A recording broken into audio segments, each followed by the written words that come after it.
দেখো কি বানাবো মোহনে, শুটকির বড়া। চাল কুমড়োর পাতা দিয়া শুটকিটারে আমি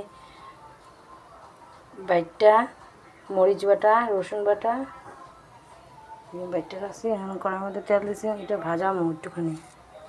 ভাজানোর পরে তোমরা কেমনে বানাও জানি না, কাঁচা কাঁচা খেতে পারে না, বন্ধ করে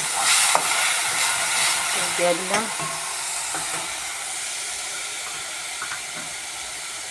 একটু ভাজা ভাজা করে হলুদ লবণ একটু ভাজা ছোটো এই পাতার ভিতরে দিতে।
নামাই দিলাম, এটা পাতার ভিতরে ঢুকালাম, পরের ভিডিওতে দেখেন।